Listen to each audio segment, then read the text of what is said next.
وہ لوگ اس بات پر یقین رکھتے تھے کہ وہ نہر جس سے اس درخت کو پانی ملتا ہے وہ ان کے دیوتا کی طاقت ہے، اس لیے وہ اس بات کو مانتے تھے کہ ان کے خدا کو طاقتور بنانے والے پانی کو وہ نہیں پی سکتے، اس لیے وہ ان باقی نہروں کا پانی پیتے جو اس ایک بڑی نہر سے باقی شہروں میں بہتے تھے۔ ہر مہینے ہر ایک شہر میں وہ ان درختوں کے سامنے قربانی کرتے، وہ گائے اور بیلوں کو ان درختوں کے ساتھ ذبح کر کے ان کو آگ لگاتے تاکہ ان کا دیوتا ان سے خوش ہو جائے۔ جب اس آگ کے دھوئیں کی وجہ سے وہ درخت ان کو نظر نہیں آتا تھا تو وہ لوگ غمزدہ ہو کر رونے لگتے ہیں اور اس درخت سے فریاد کرتے ہیں کہ وہ ان سے خوش ہو جائے۔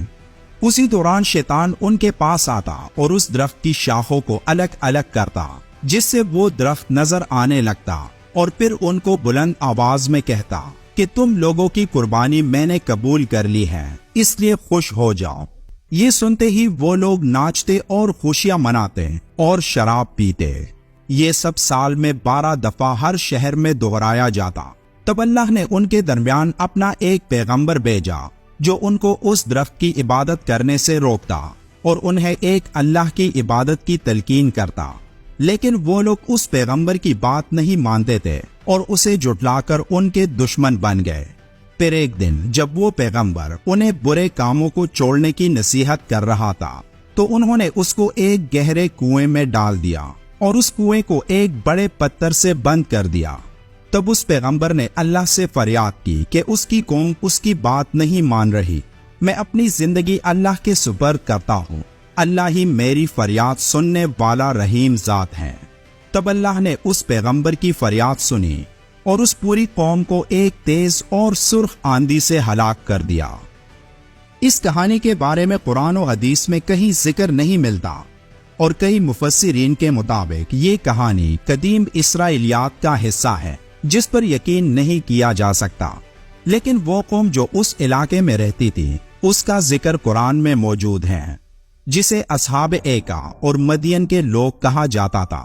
ان کے درمیان اللہ نے حضرت شعیب علیہ السلام کو بھیجا، اور حضرت شعیب علیہ السلام نے اصحاب ایکا کے سامنے جو نصیحت کی اسے سن کر ان لوگوں نے آپ علیہ السلام سے بد زبانی کی اور اپنی سرکشی اور غرور و تکبر کا مظاہرہ کرتے ہوئے اپنے پیغمبر کو جھٹلا دیا، اور یہاں تک اپنی سرکشی کا اظہار کیا اور یہ کہہ دیا کہ اگر تم سچے ہو تو ہم پر آسمان کا کوئی ٹکڑا گرا کر ہم کو ہلاک کر دو۔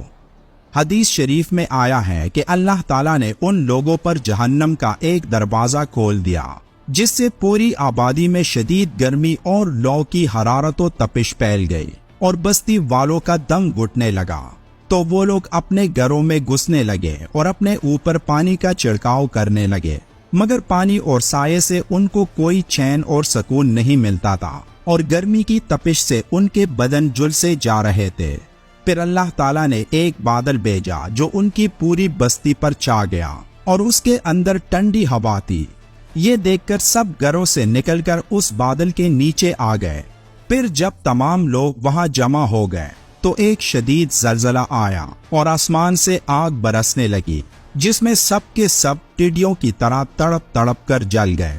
ان لوگوں نے اپنی سرکشی سے یہ کہا تھا کہ اے شعیب، ہم پر آسمان کا کوئی ٹکڑا گرا کر ہم کو ہلاک کر دو۔ چنانچہ وہی عذاب اس صورت میں اس سرکش قوم پر آ گیا اور سب کے سب جل کر راکھ کا ڈھیر بن گئے۔